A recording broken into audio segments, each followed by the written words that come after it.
Kita mga tao aduna kitay daghang mga friends, no? Kinsa man sa inyo nga naay mga Facebook accounts. Kunya sa atong mga Facebook accounts daghan ta mga friends, usay wala pa sa tag 5,000 kay limit sa number of friends sa Facebook 5,000. Kunya napay daghang mga friend request, wa ka kaila sa uban, kanang imong gi-accept nga mga tao, baliki pag check ang imong mga list of friends, wa nakakailaan ang mga tawhana. So padaghanay og friends karong panahona, padaghanay og mga followers karong panahona, wa na ta makailaan ni. Bisan sa aktual na tong kinabuhi, sige, natay mga barkada, mga friends, apan unsa man ang level sa pagkaila nimo sa imong mga friends o sa pagkaila sa imong mga friends kanimo, unsa nga level. So karon si Jesus opens the conversation with his disciples. Giablihan niya, mingon siya nga, sumala sa mga tao, kinsa man ang anak sa tao? And then they answer, oh, ingon sila, ikaw si Elias. Ingon sila, ikaw si Juan. Ingon sila, ikaw si Jeremias. Ingon sila, ikaw usa ka propeta sa karaang panahon nga nabanhaw. And then Jesus mingon kanila nga, unya kamo, unsa may inyong ikasulti, kinsa man ako? Then the other disciples kept quiet, and it was Peter who answered, you are the Messiah, the Son of the living God. And Jesus affirmed, mingon siya kang Peter, nga, bulahan ka gayod, kay kining maong kamatuoran, wala ipadayag kanimo ni bisan kinsang tao, kundili gihatag kanimo sa akong amahan nga atua sa langit. Busa, sultihan ko ikaw si Pedro, og ibabaw nining bato tukon kung akong simbahan. Og ihatag ko kanimo ang mga yawe sa gingharian. Bisan unsa imong idili dinhi sa yuta, idili usab didto sa langit. Sa imong itugot dinhi, itugot usab didto sa langit. Mana ang atong gospel karon. Atong pamalandungan in line with the theme of the diocese. Ang tema sa atong diocese sa Sugbo mao man nga sugod ta the first year sa atong journey towards 2034 nga magsaulog ang Archdiocese sa Cebu sa iyang ika-100 years nga pagka-Archdiocese. Og ang tema nining adlaw o nining tuiga mao ang listening church. Usa ka simbahan nga naminaw og dinhi unsa man kining usa ka sinuduhanong simbahan nga naminaw. Gipadayag sa atong gospel nga how to be a church. Jesus opens the conversation. So ang simbahan nga naminaw, unsa maning simbahan, aklarohon sa nato niya, ang simbahan is not the building but the people of God. So ang simbahan katawhan sa Dios nga nagtuo. O kining maong building gitawag nato nga simbahan tungod kay ang simbahan nga buhi katawhan sa Dios dinhi magtigom, magsimba, magdaig og magpasalamat sa Dios og maghalad sa atong mga pag-ampo. Kaya kini nga building is consecrated for God's purpose. Kung ingon niini, ang usa ka simbahan nga naminaw, sinuduhanong simbahan nga naminaw, kinahanglan di ay mo engage into a conversation. So take note nga, ang atong relationship sa usag-usa will only become deeper and deeper when we engage into a conversation. So open the conversation. Si Jesus iyang giablihan ang conversation, pakigistorya, pakighinabi sa iyang mga tinun-an. Kining iyang mga tinun-an, so they were together for 3 years. They were together. They were journeying together. Sinuduhanong simbahan nga, journeying together. Ang mga tinunan kung asa si Jesus, kuyog sila.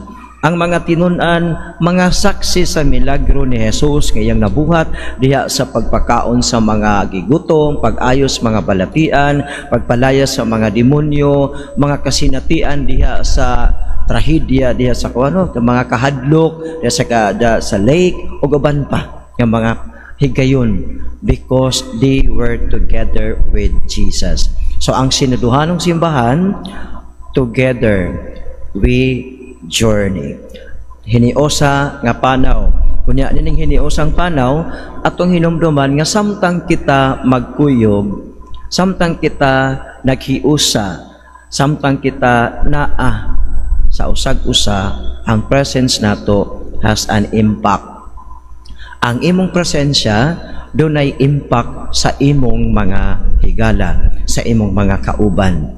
So mao na nga importante sa usa ka sinuduhanong simbahan o sa kasimbahan nga naminaw nga mo open sa conversation. Na pag-abli ni Jesus sa conversation, ang utan naman siya nga kinsa man kuno ako sumala sa mga tao. Daghan silag mga gitubag kay mauni ang opinion, mauni ang mga huna-huna sa mga tao, mauni ang guess sa mga tao nga kana si Jesus, mao na si Elias. Aka na si Jesus, mao na si Jeremias. Aka na si Jesus, one of the prophets in the Old Testament. Tama, apan dili kompleto. So, sakto nga tubag, pero marag uwang. Wala masatisfy si Jesus. Mingon siya nga, og kamo, kung sabi niya ikasulti, kinsa man ako. In other words, Jesus was telling them na, kamo, we had been together for 3 years. We had been together for many years, for many days, many weeks together. Who am I? Who do you say I am? Tahimik na ang uban. Si Pedro ang mitubag. So mga igsoon, in our journey sa atong kinabuhi, naay mga friends nga shallow, naay mga friends nga friend lang ta kung naa sila'y panginahanglan, naay mga friend nga friend lang ta kung naay imong ikahatag. Apan doon na po'y mga friends nga magpabilin bisan pa og wa na kay ikahatag. Doon ay mga friends nga magpabilin bisan pag bedridden ka na.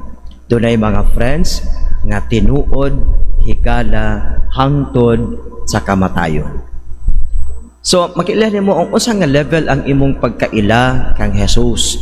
So, ang mga tao nakaila, ingon ani. So, murag shallow, pahapyaw, no? Kana bitong murag mabawra man na kayo. Usa si Jesus nangutana sa mga tinunan, kita kuyog-kuyog man gyud ta, oy kinsa makuno ko para ninyo? In like manner pod, kita pod ang pangutana ni Jesus kanato, sige na tagsimba. Pila naman ta katuig ag sige simba, sige rosaryo, masige og duaw sa Blessed Sacrament. The Lord also is asking, who am I for you? Who do you say I am I? Nakaroon tanaw na to nga kining siniduhanong simbahan will only become concrete when first encountering Jesus. So, ang sinuduhanong simbahan, mamahimo nga tinuod, ma-realize kini kung una, ang matag usa, maka-encounter, makasinati sa pag-encounter, paghimamat sa Ginoo. Si Pedro, nahimamat niya ang Ginoo first sa pagtawag kaniya. Kunya, miluhod si Pedro kay siya nga, Lord, I am not worthy. I am a sinner. Depart from me. Mingon si Jesus nga, no, just come and follow me and I will teach you how to catch and how to fish for men and women. Sali, sunod. So na-encounter ni Peter kanang usa ka Jesus nga never pushes away sinners. That Jesus who accepts sinners. That Jesus who is ready to welcome sinners. Now, si Pedro na full short siya. Kay iya magi panghimakak Pangimakak mo na si Jesus. But Jesus encounters Peter again. And Peter once again encounter this merciful Jesus. Unya, mingon siya nga, Pedro, do you love me? Yes, Lord. 3 times he was asked. And every time he was asked, hatagan siya ni Jesus og kanang responsibility. Take care of my lambs. Feed my ewes, feed my lambs. Muna iyang ingon. So mga igsuon, ang una nga to make this dream a reality nga synodal church, let us encounter Jesus. And that encounter with Jesus brings us into an open conversation with the Lord. Mo nang mag-ampo punta. Unya, bisan sa atong mga friends, how to deepen our relationship with friends, we have to open the conversation. When we talk with each other, masabtan nato ang atong higala. When you talk, masabtan ka sa imong mga higala. So, first, encounter this Jesus. Encounter others. Encounter our companions in the journey. Pagkatapos sa encounter, there happens the so-called the conversion of the heart. Kay kita bitaw, usually sa ato, no, we look at the person through our eyes, and when our eyes sees that person, there is always this mind, mga dialogue in our mind. Nga, kanang tawhana, kanang tawhana, daghan kayo taog mga gitog biases nato against the person. But these biases, mawala siya kung makig-istorya, makighimamat, o diha magkalawom ang inyong panaghigalaay. So, like Jesus ba nga, kita sige tag simba, sige tag ampo, sige tag pangayo, pero kumusta man ang atong relationships? Nagkalawom ba ang atong pag-ila sa Ginoo? Nag-anam ba og kalig-on ang imong pagsalig kaniya? Kung unsa man ang imong kasinatian sa Ginoo, this will bring you to conversion of the heart. Mo na bitaw karon nga nakasinat ito sa goodness of the Lord, na napagay problema. Moingon ka nga, di mo ko pasagdan sa Ginoo, saon na bitaw, na ako'y problema, nidangop ko sa Ginoo, nakigistorya ko sa Ginoo, nagampo ko, nakalabang baya ko atong panahuna. So, dili na ka madali-dali o ka uyog, di na ka matumba o dali-dali, tungod kay ang imong kasinatian brought you into conversion. Kaya nga, ala si Jesus, this is how I know Jesus. Okay, this is how I know Jesus. Kini siya nga level will bring you to the next level. If you encounter the goodness of the person, you bring yourself closer to that person. So magkasuod. So mo po na karon ang gitan-aw ni Jesus siya mga tinun-an ba? Dugay-dugay na magyutang nagkaila. Every day encountering each other. Every day we talk with each other in this journey. Then, kinsa man ako alang kaninyo. Sa gilay encounter, nagdala nga to sa conversion, sa pagkausab sa ilang kaugalingon, unya, nagdala nga to sa pagpakigsuod nila kang Jesus. Mona nga usa sa mga tinun-an ni Jesus ito si John nga wa gyud mo biya kang Jesus bisan pa dito sa Kalbaryo. It sa paglansang kang Jesus wa gyud mo biya. Apan ang pinaka nga wala mo biya kang Jesus mao ang iyang inahan, ang Birhen Maria. So mao ni tanaw na to nga whatever may happen along our journey, naamati panahon nga masakitan ta, ma-discourage ta, may panahon nga maglibog ta in our journey, but because I experienced Jesus in this way, I am converted and I become closer to Him, close to Jesus with faith. Naa kay pagtuo pagsalig kaniya nga everything will be fine. Sa atong journey daghang kita mga trials, pero minta nga The Lord is greater than my trials. My Lord, Jesus, my Lord, is powerful, more powerful than my trials. Kung padayon ta, muna sa atong journey. O pagkatapos, kini nga journey, magdala ka na to into a mission. Because I experienced Jesus this way, I want others to experience Jesus. Mabitaw nga, mutawag ta og mga tao. So, example sa Biblia, sa diyang ang igsuon ni Pedro nga si Andrew, kay sinati kang Jesus, ipangita niya iya igsuon. Sa in the Gospel of John, pangita niya. Sa igsuon nga, dali kay we have seen the Lord. We have found the Messiah. Kada nga kasinatian. So mga igsuon, ang usa ka damgo sa simbahan sa Archdiocese sa Sugbo, mamahimo nga realidad kung kining upat ka mga movements of our journey, movements that comes from the heart, masinati nato. Encountering others by opening a conversation. We encounter them and we know better who they are rather than just looking at them and making a conclusion in your mind. So mga encounter is very important. Muna si Jesus karon iyang gi-emphasize yung kinsa man ako alang kanimo. Kung ita naka-encounter sa Ginoo, unsa may kausaban nga nahitabo sa akong kinabuhi.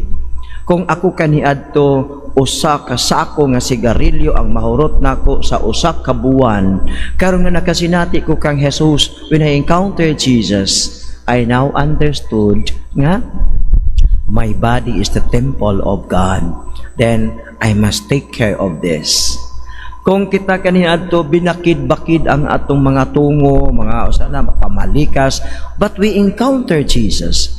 Unsa may kabag-uhan nga nahitabo sa imong kinabuhi karon. Unya kaniadto mosimba ta kay obligasyon because naa sa sugos Ginoo, tahura ang adlaw igpapahulay. Unya pugsuntang nanay ug ni tatay, pag-ilis na mo kay Domingo, manganimba kita. Apan tungod kay na-encounter nako si Jesus, minta nga I become closer to Him. Even if without my mother and my father's pushing me to go to the church, I go freely to the church because I love Jesus. So manimba ta, dili at tungod kay obligasyon. Manimba ta because I love the Lord. Wala sa dad nga, bisag kanibitaw no, mga tiguang may kasagaran diri manimba ka ng buntag sa iyo no, kay mo ni ang mga tiguang alas 2 ang mga mata na maguna sila, mga batanon alas 7 pa naghagok pa, alas 7 na hagok pa. Ra kining mga tuti na, mga tutiguang, mga wanggits, mga kanada, mga gogo, mga guwang-guwang uban pa, dali rin silang mata. Magkugi mo sa ato sa kanang simbahan. Nganuman, they encounter Jesus and their heart is converted and they are now moving closer to Jesus. After that is the mission. Ang imong pagkasinati sa Ginoo, gusto nimong ipaambit ngadto sa uban. Muna sa ato bitaw mga grupo sa simbahan, no, kana mga charismatic group for example, sa inyong mga prayer meetings, na ay testimony time. Na ay testimonya ba? Kung kana mo testimony ka how the Lord touched your lives and how the Lord changed you and how the Lord calls you to become His disciple, to become closer. So pagkanindot no nga atong journey, mangutanan si Jesus nato, kinsa man ako para nimo? Lord, you are my Messiah. Ang uban, Lord, you are my anchor. Lord, you are my Savior. Lord, you are my healer. Because we experience Jesus in many different ways. Even if in many different ways, the most important is encounter, move to, changes, kanang kausaban, conversion sa akong kaugalingon, move to, kaya na ako'y kasinatian sa Ginoo, musuod ko sa Ginoo, og tungod sa kasinatian nga pagkanindot mading natas Ginoo no, kay bisag natay problema tabangan man taniya, na atay kahasol, sulbaron man taniya. na atay mga kuan kalisod, tabangan ta niya. I want others to also experience, and I invite others, come and join us in our worship, come and join us in our prayer meeting, come and join us, go to the church. Mo nindot kaayo nga na atong kinabuhi, labi na ning panahon na nga daghang kayo magtubok, daghanay mamusil nga mga estudyante, daghanay kanang mga lata ug uban pa, daghang mga social problems. But when we encounter through Jesus truly, then we become a different person. And that is why you come here, because you encounter Jesus, you become a different person, you become closer to Jesus. Mamimiss mo si Jesus kapag hindi ka na makapagsimba, mamimiss ka rin ni Jesus kapag hindi ka makakarating sa simbahan. Pagkatapos, I desire to share my experience with the Lord with other people. Ang sinuduhanong simbahan, mamahimong tinuod kung kining upat ka movements of the spirituality of the heart of Jesus will become our experience. Manindog tang tanan.